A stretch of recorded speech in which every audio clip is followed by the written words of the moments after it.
This bulletin proudly brought to you in association with Alex Campbell's Menswear.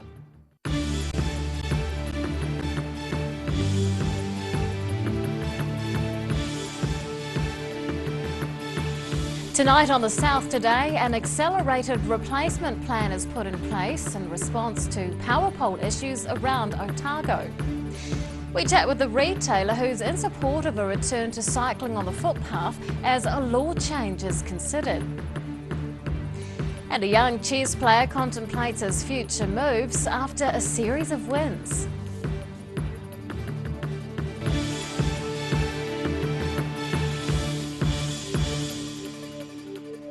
Good evening, I'm Rebecca Dupree. The Dunedin City Council and its holding company have welcomed an accelerated plan for power pole replacement in the region. This follows whistleblowing by a former employee who's concerned about the safety of many power poles around Dunedin. Dunedin Mayor Dave Cull and Dunedin City Holdings Limited Chairman Graham Crombie say they've been assured by Aurora Energy Limited's board and management that there are no immediate health and safety concerns from power poles throughout parts of Otago. The company announced a prescriptive plan to address the situation of many poles leaning or having red "do not climb" tags on them.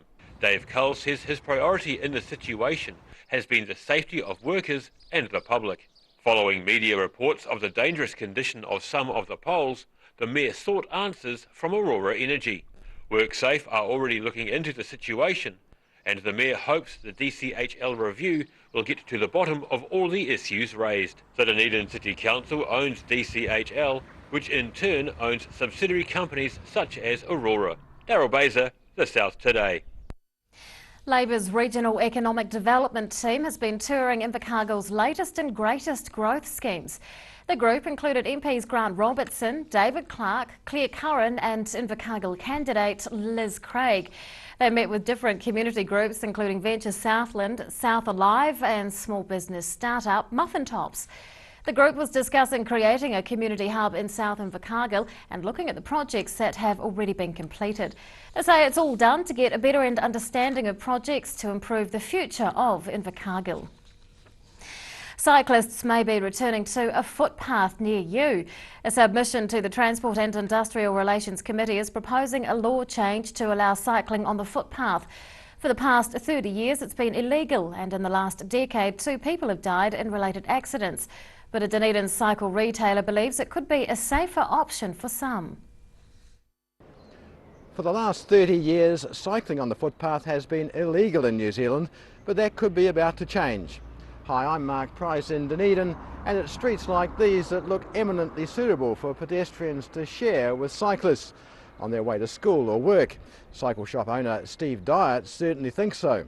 It would be safe in certain areas, but certainly not in the cities, the main street of Dunedin, George Street. You wouldn't want to ride up and down there, but out in the suburbs I'm sure the footpaths are totally underutilised and cycles could go along them.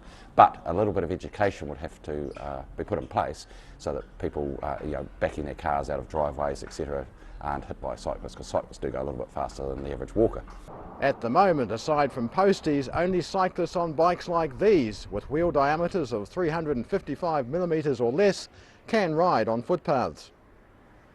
That's what we call a general terms of pavement cycle, or 12-inch bike for a children's, their very first bike. It generally wouldn't go much faster than walking pace, and or a lot of the balance bikes we see without the pedal cranks on these days. A lot of kindergartens, etc. have them, and a lot of children have them just as their very first. Instead of a trike, they'll have a balance bike, but they just scoot along on them. Basically, it's still got 2 wheels like a normal bike, but just doesn't have the pedal cranks. So they go along the footpath okay. The New Zealand Transport Agency and the Ministry of Transport are waiting for a research project to be completed next month before making up their minds about cycling on footpaths. One of the things they will no doubt be considering is where electric bikes fit into the system. So I think it has to be regulated in some way, shape or form, and or some education. Certainly be certain areas where you couldn't ride on a footpath, although go to big cities overseas. I've just been to Melbourne along the South Bank, shared walks / cycleways, very, very heavy use by pedestrians, but also bikes commuting up and down there. So it's, it does happen globally, but I think people are used to it, a little more educated, and it can work in certain situations. Statistics show there were just over 1,000 cycle crashes on footpaths in the last 10 years, 7 of those serious, and there were 2 fatalities. I'm Mark Price for the South Today. It's World Vegan Day, an annual event celebrated by those who don't eat animals or animal products. The day was founded by the Vegan Society in England in 1994, marking the 50th anniversary of the word vegan being used. To mark the day, Southern Vegans have events on in Dunedin and Invercargill. Dunedin's Octagon has a free concert featuring Darren Stowe, The Generators and Duke. And the Invercargill Vegan Society is hosting a potluck dinner this evening. A young chess player from Dunedin has been saying the words checkmate a lot recently, and he hopes to make a career out of it. And he is well on his way. The Joel McGlashan College pupil has won 2 awards at chess competitions in the past month. Knight to d4. But thankfully, this isn't wizard chess. Young champion Martin Brooke and his fellow chess enthusiasts enjoyed a game on the giant chessboard in the Octagon recently to celebrate their love of the game. The champion says he likes the strategy and tactics of chess simply because he's good at it. And it's something competitive that rests on your mind, not your physical skills. He started playing seriously 3 years ago, but was already enjoying the game before that. He won the Junior Master title in the Chess Power competition run by the sport's national body in early October. This one was for getting top.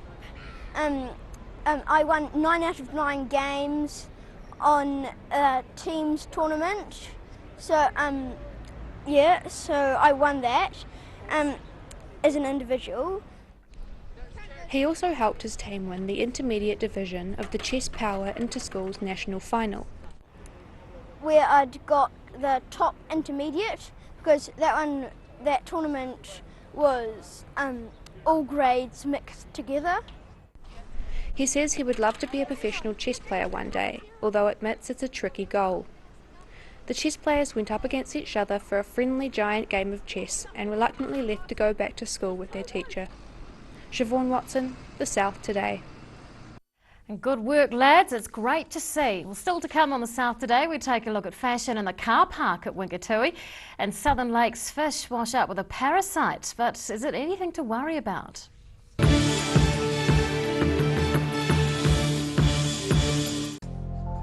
Emu oil has been used for centuries to support joint mobility and tired muscles. Also helpful for supporting healthy skin. Available as oil or in capsules. Go to www.silverhorn.co.nz to order emu oil today. Every reason, every season, we're proud to dress the region. Alex Campbell Menswear, it fits.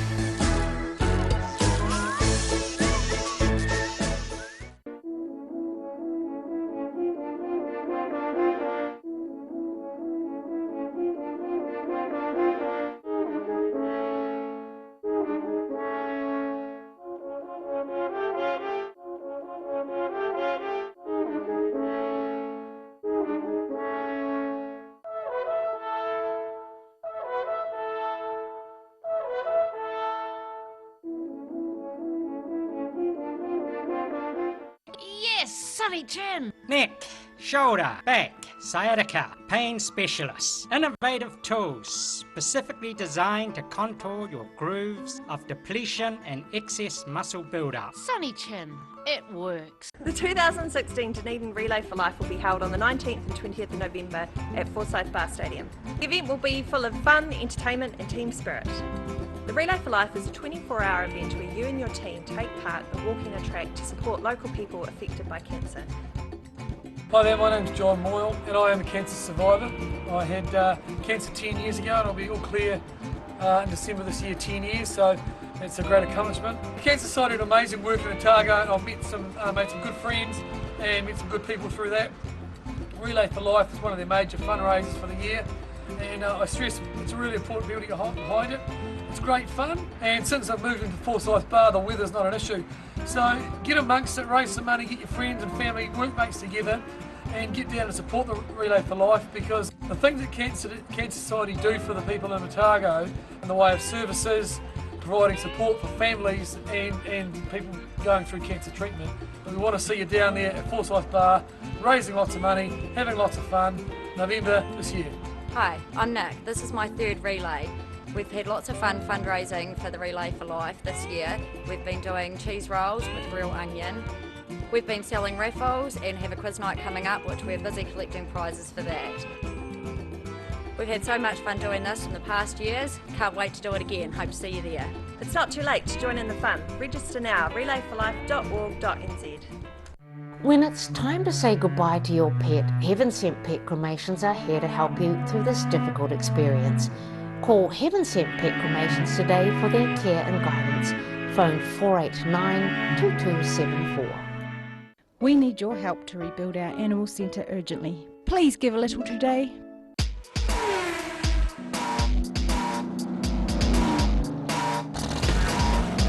Put your seatbelts on for this one and rev it up. Thursday night is Motorsport Night. Proudly brought to you by multi-award-winning Garador.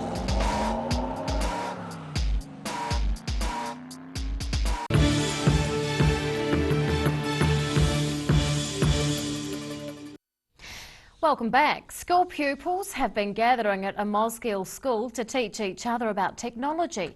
Groups of children took turns demonstrating how to use different e-tools. Organisers say while technology is the topic, the aim is to encourage kids to take risks. Today, Elm Grove School hosted the Mosgiel area's annual E-Day. School pupils gathered from different schools to share their knowledge of different devices and software. Rachel McNamara is one of the conveners of the event, and she says the kids are taking charge. The children are in charge of the day. They do all the presenting, their teachers bring them along, and they basically run the day and it's all about them.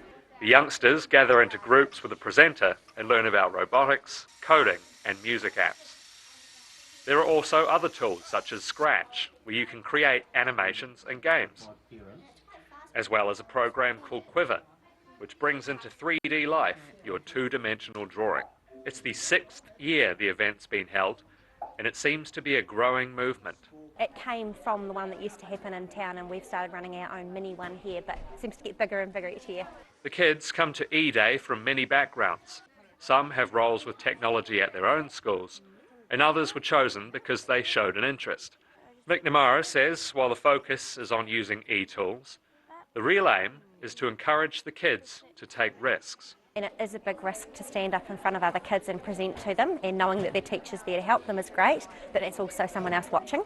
She says previous years have shown that those who presented got the most out of the event.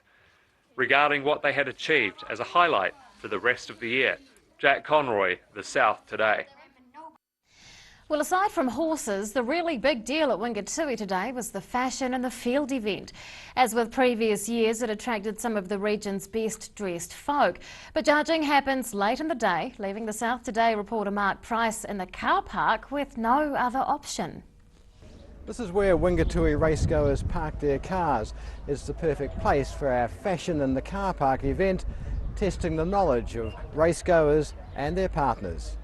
My partner Gucci. is wearing Gucci suit, absolutely amazing. Like, I inspired him to wear the suit. Rolled and out he's wearing shoes. it absolutely flatteringly.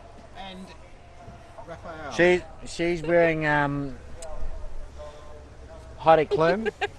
Well, Jason wanted to wear a suit, but I told him to go a bit more careful, so a bit more casual rather. So he's gone for a lovely shirt with a tie that almost matches my dress, and lovely shoes and dress pants. And yourself, you've gone for what exactly? I went for a lovely light colour after going black and white last year. Decided to go for a nice peach and pink with a red cardigan and a lovely orange fascinator. He is wearing a Ralph Lauren polo and some lovely dress pants in navy blue and some nice dress shoes. She's got a lovely dress on. She got it from Kukai. There we go. Yep, and yep, bloody beautiful. Keep going. Yeah, and she's got the yep, I have no clue. Jeffrey Campbell's. There we go. Jeffrey Campbell's. My partner's ensemble. A shirt that he borrows and $300 pants. Wow. Yep, but a shirt that he borrowed. And a $55 hat. Well, I have no idea what it is, but it looks good, and I think it's... What is it? What? What's the brand? It's not a brand, it's a New Zealand brand. It's called My Keeper. What are you wearing? A Barker's suit. And the shirt? Barker's. Barker's. And the shoes? Barker's. Everything's coming from Barker's. It has to be a match, come on. I got this at an Australian boutique shop, and the shoes are Mi Piace. So he's dressed in all white with black shoes, black hat, no navy hat. Yep. With glasses. The glasses. The glasses. And where did they come from? No idea. No cheating. So you'll see here, it's all black dress, black boots. She's got blue toenails from Ensemble Dress, is where's that's from. And whatever this is. It's like a satchel, it's like Indiana Jones, dog. Ish. It looks nice though. He's wearing a shirt, a checked shirt, black trousers and a black coat. It's very smart. Is this the way he always dresses? Yes. Marion's wearing a lovely outfit. Orange and bit of black in it, and a lovely hat. And she's also got nice new shoes on. Nice new shoes on, eh? There are no losers in our Fashion in the Car Park event. They're all winners on the day. Mark Price for the South Today. And I'm wearing a silk scarf from Shanghai. I don't know how much it costs because my lovely husband bought it for me. So there you go. After the break on the South Today, Fish and Game comments on the discovery of a parasite in some fish, and Dunedin's industrial powerhouse heritage is celebrated.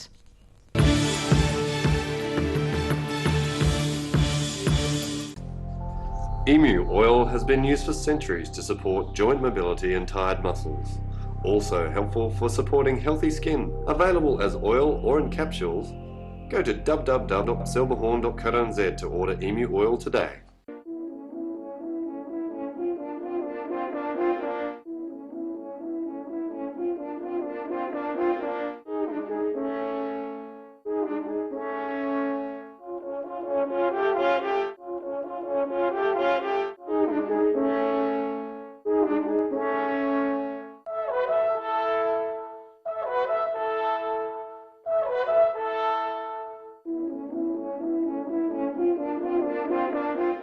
We need your help to rebuild our animal centre urgently. Please give a little today.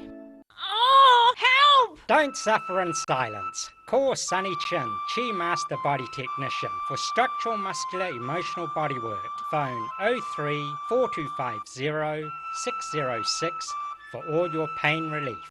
Pregnant? Need to talk? 24 hours a day, 7 days a week. Pregnancy counselling services are here to help. It's free, it's confidential. Call us now on 0800 773 462.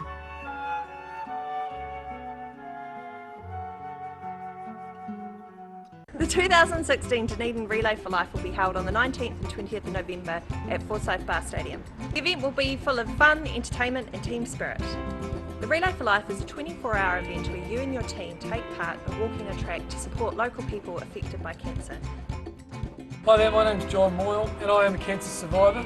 I had cancer 10 years ago and I'll be all clear in December this year, 10 years, so it's a great accomplishment. The Cancer Society did amazing work in Otago. I've met made some good friends and met some good people through that. Relay for Life is one of their major fundraisers for the year, and I stress it's a really important people to get behind it. It's great fun, and since I've moved into Forsyth Bar, the weather's not an issue. So get amongst it, raise some money, get your friends and family, workmates together, and get down and support the Relay for Life, because the things that Cancer Society do for the people in Otago in the way of services, providing support for families and people going through cancer treatment. But we want to see you down there at Forsyth Bar, raising lots of money, having lots of fun, November this year. Hi, I'm Nick. This is my third relay.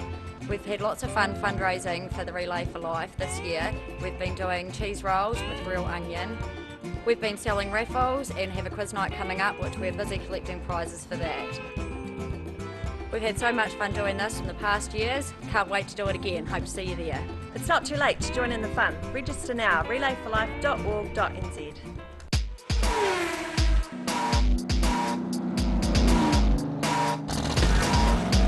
Put your seatbelts on for this one and rev it up. Thursday night is Motorsport Night. Proudly brought to you by multi-award winning Garrador.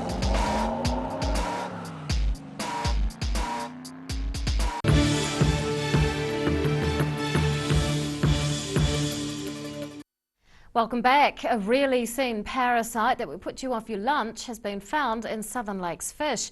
The ribbon-like parasites were spotted in bullies in Lake Hawea, but Fish and Game says anglers have nothing to worry about. Its scientific name is Ligula intestinalis, and it's normally found in Northern Hemisphere lakes. But recently, it's also been found in the stomach of Otago fish. Fish and Game says although the parasite is unsightly, it poses no risk to humans. The parasite looks somewhat like fettuccine pasta, like it actually looks awful, and that's why people are really concerned. It doesn't actually pose a significant danger to the fish, so it doesn't kill the fish. It takes quite a bit of the fish's energy if you get a number of those parasites in there, because it's living off the fish's energy. But the fish themselves don't die. The fish is still safe to eat. I mean, you don't eat the stomach of a fish anyway. He says this is the first time the introduced creature has been found this far south in New Zealand, but it does have some history of being in the country. He says it could end up moving down to some southern streams and lakes. It has been recorded in New Zealand before, in the mid-80s in the North Island particularly. Also it's been found in Lake Linden, which is in sort of central Canterbury, so it has been recorded before. The parasites don't pose any health risks and don't change the taste of the fish. Zane says the parasites shouldn't put any anglers off fishing this season. I don't think it'll have any impact at all, to be honest, on fish licence sales. We're well ahead of where we were last year already. So no, we're looking forward to a good long season or summer of angling actually. It should be great. He says the fantastic conditions so far have made it a popular fishing season. Fish and Game says if you find any of these parasites in your fish or anything else out of the ordinary, document it and let them know. Ruby Spink, The South Today. A festival celebrating Dunedin's heritage has had a second successful run. The focus was on the city's role as an industrial powerhouse of New Zealand, and organisers say it's a fun way to introduce the public to the city's unique history. The Southern Heritage Trust has recently completed the 4-day-long Powerhouse Festival. It's the second year the Trust has run the event. Organisers say the aim was to celebrate and educate the public about the city's history as the industrial centre of New Zealand. Well, I think enjoyment, obviously, but also more awareness of the heritage that we're very proud of, and also the opportunities for enjoying it and using it. Speeches and interactive events have taken place all over the city for the public to enjoy. The festival launched with a free open lecture by Professor Helen Leach on the history of the New Zealand kitchen. There was a Pecha Kucha evening and a historic bike tour starting and finishing at the Gasworks Museum. The Gasworks also served as a hub for other activities. We have Circus Alice, which is a steampunk and dark version of Alice in Wonderland, and with Brophy's Aerial Silks, who are going to be doing all sorts of amazing things as well with the play.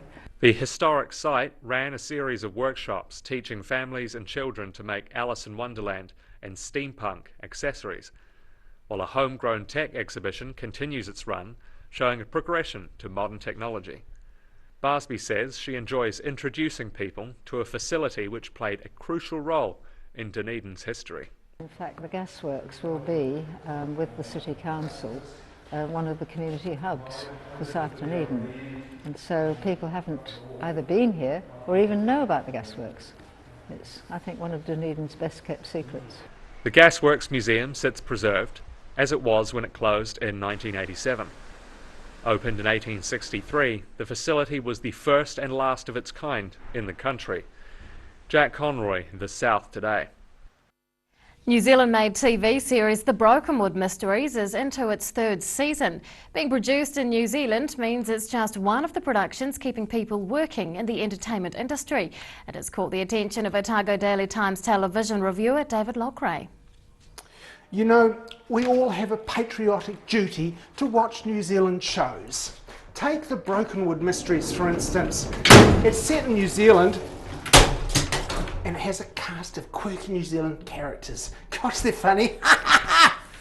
But seriously, we need to watch these shows, otherwise we seem like treasonous toadies. Tie back to that quad bike. Match the tread to the tyres to the bike, and go. The show is set in the fictional New Zealand town of Brokenwood. Despite its tiny size and rural outlook, it is an absolute hotbed of murderous intent. People get murdered there all the time in a host of devious ways by bad people, but they always get caught by Detective Senior Sergeant Mike Shepherd, played by actor Neil Ray, and the very lovely Detective Christian Sims, played by Fern Sutherland, who I met this one time in Auckland. Gee, she was nice. Good work. Get the Socko team up here to take a cast. Anyway, watch it or I'll come round and I'll bite you on the arm. Details Lockray, The South Today. And now recapping tonight's top stories on The South Today. The Mayor and Dunedin City Holdings Limited are seeking answers from Delta and Aurora Energy following reports of unsafe power poles around the city. A submission proposing a law change to allow cycling on the footpath has the support of one Dunedin retailer who believes it's a good idea. And a young chess champ hopes to turn professional after cleaning up at local tournaments. He loves the game for its focus on mental rather than physical ability. Well, it's time now to find out what's going to be inside tomorrow's Otago Daily Times, and Phil Somerville joins us. Good evening. Hi. Health reporter Eileen Goodwin. The eye problems, very serious in the Southern District Health Board. Lots more about the Delta and Aurora poles. It seems to be more every day on that. Melbourne Cup in Melbourne and Wingatui Day, and tomorrow's Fresh Day. Lots of recipes. Asparagus is featured there, white baked, so some nice stuff. And Annabelle Langbine's got a little article. She's of course coming to the House and Living show at the stadium the weekend, and there is a supplement in the paper tomorrow about that show. Well, it's all in tomorrow's ODT plus more. Thank you, Phil. Time now for tomorrow's weather. This weather update proudly brought to you in association with Silverhorn's Manuka Honey. Here is our southern view. It's taken of street art in Dunedin's Dunbar Street. To the situation, a cold front will decay as it passes over the South Island tonight, but a westerly airflow with more cold fronts is lining up in the Tasman. What that means for Balclutha, the Catlins, Gore and Lumsden tomorrow is nor'west winds with late showers all on 14 degrees. It also means northerlies with high cloud increasing for Alexandra, Queenstown and Wanaka, all on 16. Showers for Te Anau with nor'westers and a high of 14. Nor'easters with some high cloud for Oamaru and Timaru tomorrow. High cloud increasing with northerlies for Omarama and Twizel, both on a high of 17. And Dunedin tonight becoming fine with sou'westers easing and a low of 7. Tomorrow some cloud at first, but it will clear to sunny periods. Sou'westers dying out, then tending northeasterly with a high of 14. And on Thursday a period of showers with sou'westers freshening. Things will clear up though later in the afternoon, 12 degrees. And in Invercargill tonight becoming fine with a low of 8. Cloud increasing tomorrow, nor'westers freshening, some rain developing in the afternoon, 14 degrees. And on Thursday cloud and showers with some fine periods and strong gusty sou'westers, a high of 12. That's all from us tonight. We'll see you tomorrow. Good night.